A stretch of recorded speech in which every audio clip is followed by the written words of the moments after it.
ঢাকা বিশ্ববিদ্যালয় কেন্দ্রীয় ছাত্র সংসদ ডাকসুর নির্বাচনে আজ থেকে প্রার্থীদের প্রচার প্রচারণা শুরু হয়েছে। সেখানে আছেন সহকর্মী কিশোর জাহান। প্রার্থীদের প্রথম দিনের প্রচারণার খবর সরাসরি জানতে যুক্ত হচ্ছি তার সঙ্গে। কিশোর, আপনার কাছ থেকে জানতে চাচ্ছি প্রথম দিনের প্রচার প্রচারণা কেমন জমে উঠেছে, কি দেখছেন সেখান থেকে বিস্তারিত জানাবেন। আকাশ, আজকে আসলে আনুষ্ঠানিকভাবে নির্বাচনী প্রচার প্রচারণা শুরুর দিন ছিল এবং সকাল থেকে কিন্তু সেই আবহটা পুরো ক্যাম্পাসে আমরা পেয়েছি। যদিও প্রচার প্রচারণা শুরুর আগে আসলে চিফ রিটার্নিং কর্মকর্তা এবং রিটার্নিং কর্মকর্তা যারা আছেন তাদের সাথে আসলে আনুষ্ঠানিকভাবে একটা বৈঠকের পর প্রচারণা শুরুর কথা বলা হয়েছিল, কিন্তু আমরা সকাল থেকে দেখেছি কিন্তু নানা প্যানেলের সদস্যরা কিন্তু প্রচার প্রচারণা শুরু করেছেন নানা জায়গা থেকে। আলাদা করে যদি বলতে হয়, আমরা প্রতিরোধ পর্ষদ যেই প্যানেলটি তারা দিয়েছে তারা আসলে শহীদ মিনারে ফুল দেওয়ার মধ্য দিয়ে তাদের প্রচার প্রচারণা শুরু করেছেন সকাল থেকে।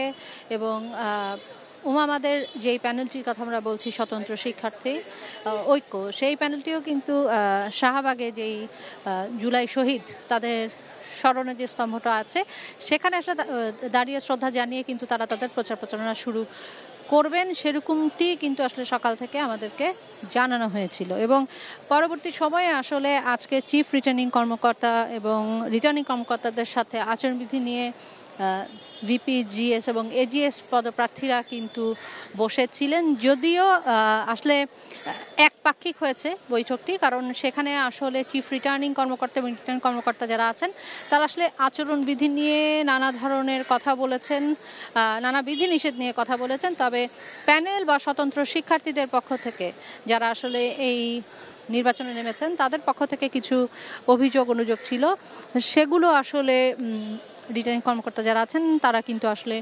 শোনেননি। এবং যে কারণে বৈঠকের শেষের দিকে এসে বলতে হবে কিছুটা বিশৃঙ্খলভাবেই আসলে বৈঠকটি শেষ হয়েছে।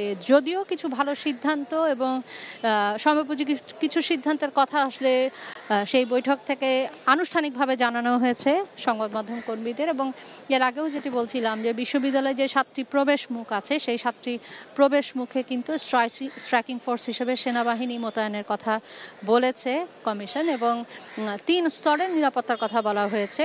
আর প্রথম স্তরে যেমন রয়েছে বিশ্ববিদ্যালয় প্রশাসন এবং নানা সংগঠন যারা আছে তাদের মাধ্যমে এক ধরনের নিরাপত্তা বলায়, দ্বিতীয় স্তরে বলার কথা বলা হয়েছে পুলিশ প্রশাসনের মাধ্যমে, এবং সর্বশেষ তৃতীয় যে স্তরটি সেই ক্ষেত্রে স্ট্রাইকিং ফোর্স সেনাবাহিনীর কথা বলা হয়েছে, আর্মির সদস্যরা আসলে থাকবেন। এবং আরও কিছু নির্দেশনা যেটি এসছে নির্বাচনকে ঘিরে, কিন্তু নির্বাচনের আগের দিন কিন্তু বহিরাগত কিংবা ক্যাম্পাসের বাইরে যারা আছেন তাদেরকে আসলে ক্যাম্পাসে প্রবেশ করতে দেওয়া হবে না, কারণ নির্বাচনের আগের দিন সিল করে দেওয়ার কথা বলা হয়েছে। শুধুমাত্র বৈধ শিক্ষার্থী যারা আছেন তারা আসলে ক্যাম্পাসে প্রবেশ করতে পারবেন। সব মিলিয়ে আসলে নানা ধরনের নির্দেশনা এসছে এবং একটি গুরুত্বপূর্ণ নির্দেশনা আগেই ছিল। আজকে থেকে যেহেতু প্রচার প্রচারণা শুরু ইতিমধ্যে সকাল থেকে শুরু হয়েছে এবং আসলে যত সময় যাচ্ছে এটা কিন্তু জমজমাট হচ্ছে।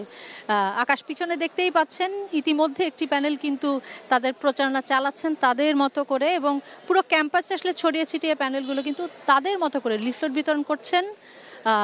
নিজেদের ইশতেহার নিজেরা আসলে কি করবেন সেগুলো আসলে ভোটারদের জানানোর চেষ্টা করছেন। যেহেতু সময় আছে, 9 তারিখে ভোট, 7 তারিখ রাত পর্যন্ত আসলে এই প্রচার প্রচারণার সুযোগ পাবেন প্রার্থীরা। এবং ইশতেহার এখন আসলে প্যানেলগুলো বা স্বতন্ত্র প্রার্থীরা যারা আছে তারা দেননি, হয়তো বা সময়ের সাথে সাথে সেই ইশতেহারগুলো আমরা জানতে পারবো।